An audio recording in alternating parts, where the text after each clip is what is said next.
Assalamualaikum warahmatullahi wabarakatuh. Hello everyone, how are you today?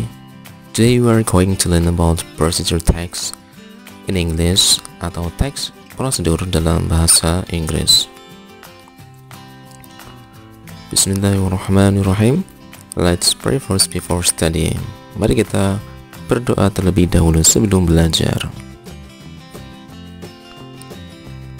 What will we learn here? The first, definition and purpose. The second, language features. The third, generic structure.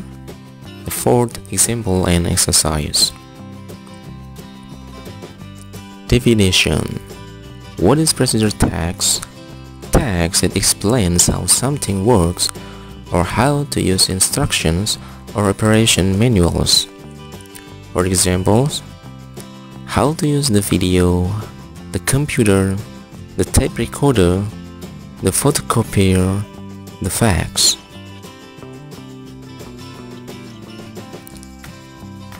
And then, text that instructs how to do a particular activity. For examples, recipes, rules for games, science experiments, road safety rules.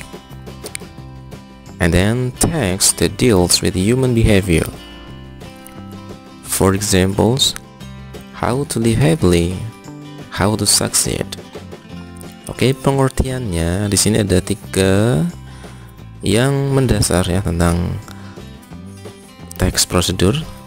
Yang pertama adalah teks yang menjelaskan bagaimana sesuatu itu bekerja atau bagaimana untuk menggunakan atau menjalankan sesuatu. Contohnya adalah bagaimana cara menggunakan video, komputer, tape recorder ini ya. Kemudian ada mesin fotokopi, fax dan sebagainya. Nah, di sini lebih ke penggunaan alat ya. Atau ada alat yang digunakan, dioperasikan dan sebagainya.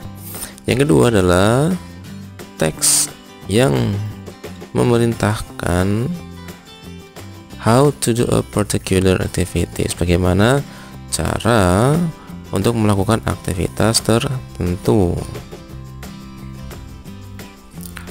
Contohnya di situ adalah resep ya atau masakan, kemudian peraturan tentang permainan, kemudian ada science experiments atau percobaan ilmiah, kemudian ada road safety rules yaitu berkendara yang aman ya. Kemudian ada yang ketiga yaitu teks yang berhubungan dengan human behavior atau perilaku manusia. Contohnya how to live happily, yaitu bagaimana cara hidup sehat ya, dan bagaimana cara untuk sukses. Nah, jadi yang pertama adalah berhubungan dengan alat, yang kedua adalah aktivitas tertentu, dan yang ketiga adalah berhubungan dengan aktivitas manusia atau perilaku manusia. Jadi semua itu bisa dijadikan sebuah teks prosedur. Purpose or aim.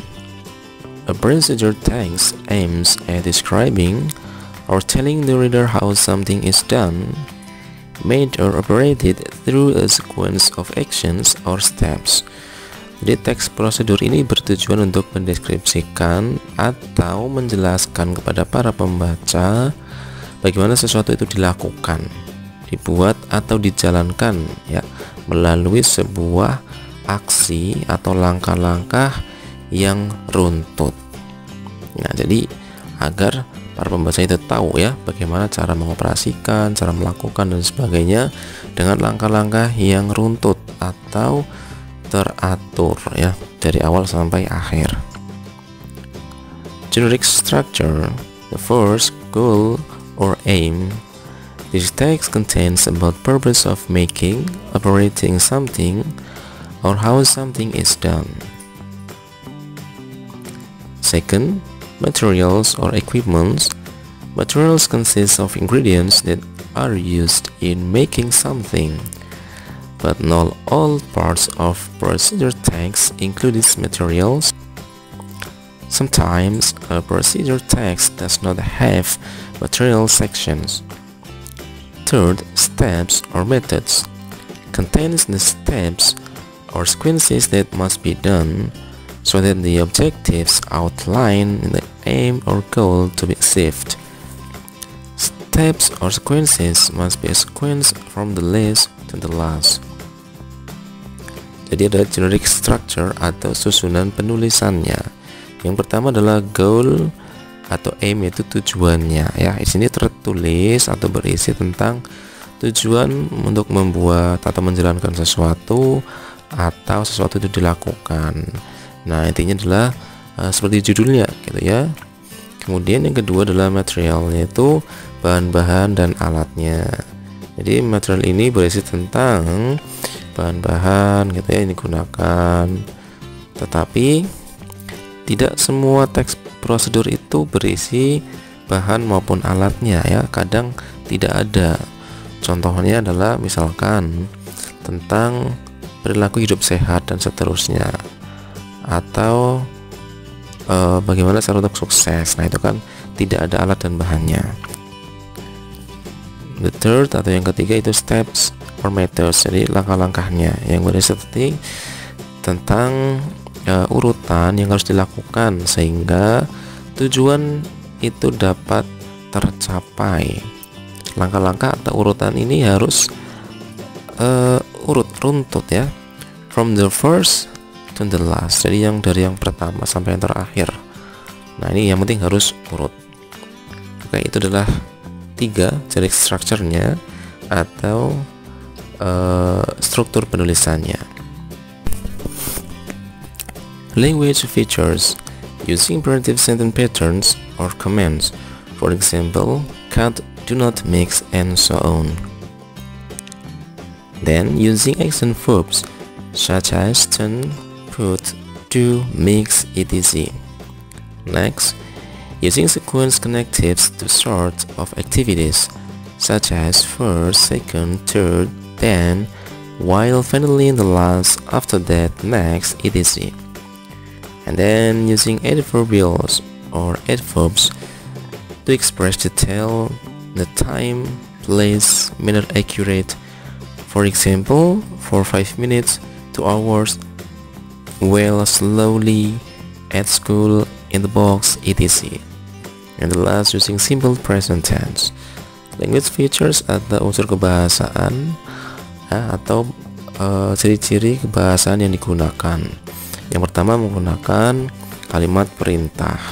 Contohnya potong gitu ya, jangan putar, atau aduk dan sebagainya.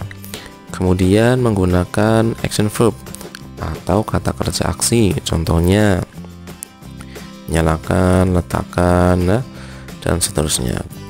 Kemudian menggunakan sequence connectives atau kata hubung urutan. Contohnya first, second, gitu dan sebagainya itu ya. Yang pertama, yang kedua, kemudian yang pertama, yang terakhir, setelah itu, selanjutnya dan sebagainya. Itu namanya sequence connectives. Kemudian menggunakan adverbials atau adverbs. Nah, ini adverb ini ada 3 ya, adverb of time, adverb of place, dan adverb of manner. Jadi ada kata keterangan waktu, kata keterangan tempat, dan kata keterangan cara. Contohnya adalah di sini ada selama 5 menit gitu ya, selama 2 jam itu ya, dengan baik, dengan lambat di sekolah, dan seterusnya. Kemudian yang terakhir menggunakan simple present tense. Nah, materi ini sudah pernah disampaikan ya, silakan nanti dipelajari lagi. Nah, ini adalah ciri kebahasan atau language features-nya. Oke, we move to the example. Kita masuk ke contohnya tentang procedure text. And the title is How to Make Fried Rice. Nah, ini how to make fried rice. Ingredients: the first 2 cloves of garlic, the second 2 onions cut into small pieces, the third 1 tablespoon of vegetable oil, Fourth, a plate of rice. Last, some salt. And then utensils. There are stove, spatula, frying pan, tablespoon, and plate. And then steps how to make it. The first, pound garlic and 2 pinches of salt. Second, heat vegetable oil on a frying pan. The third, put the pounded garlic and salt and onions into the hot vegetable oil. Fry them a while. Fourth, put 1 plate of rice. Fry and mix them around 3 minutes. Fifth, add 2 pinches of salt. Continue frying until the rice is hot enough. Finally, put the fried rice on a plate. Serve it the sunny side up. Nah, ini contohnya how to make fried rice. Bagaimana cara untuk membuat nasi goreng. Tadi di sini merupakan aim ya, atau purpose-nya atau judulnya ya, yang menjadi tujuannya. Kemudian yang kedua di sini ada materials and equipments. Jadi ada ingredients dan utensilnya, ada bahan dan juga alat. Kalau bahan itu yang sekali pakai, yang habis terpakai gitu ya. Nah, kalau alat itu yang digunakan untuk melakukan aktivitas tersebut. Dan terakhir ada steps atau methods-nya. Di sini ada langkah-langkah untuk membuatnya. Ya, bagaimana cara untuk membuat nasi goreng? Nah, ini ingredients-nya atau alat bahan-bahannya adalah 2 siung bawang putih ya, 2 bawang merah. Ini potong menjadi kecil gitu ya. Kemudian 1 tablespoon of vegetable oil, 1 sendok makan, dan sepiring nasi, kemudian garam. Utensils atau alatnya ada kompor ya, spatula atau adukan, kemudian ada frying pan, ini ada wajan, tablespoon, ini ada sendok ya, kemudian ada plate yaitu piring. Steps how to make it. Langkah-langkah untuk membuatnya. Yang pertama, haluskan bawang putih dan juga 2 jimpit dari garam. Yang kedua, panaskan minyak pada wajan. Yang ketiga, silakan dimasukkan ya, tadi garam dan bawang putih yang sudah dihaluskan, kemudian ada bawang merahnya ke dalam minyak yang sudah dipanaskan, kemudian goreng beberapa saat. Yang keempat, masukkan sepiring nasi, kemudian goreng dan aduk sekitar 3 menit. Yang kelima, tambahkan 2 jimpit garam, kemudian lanjutkan menggoreng sampai nasinya benar-benar atau cukup panas ya. Terakhir, kalau sudah matang ya, masukkan nasi goreng ke dalam piring dan hidangkan dengan telur mata sapi. Nah, itu adalah contoh untuk membuat nasi goreng dalam bahasa Inggris. Ini example-nya ya. Oke, saya rasa paham ya tentang how to do something atau procedure text. The last, rearrange the procedure text below how to make an omelette. Jadi ini sebagai exercise ya. Rearrange, silakan susun step-step di bawah ini menjadi sebuah teks prosedur yang baik. Di sini ada ingredients-nya, ada utensils-nya, dan ada steps-nya. Nah, kalau ingredients dan utensils ini tidak perlu diurutkan karena ini sudah benar ya.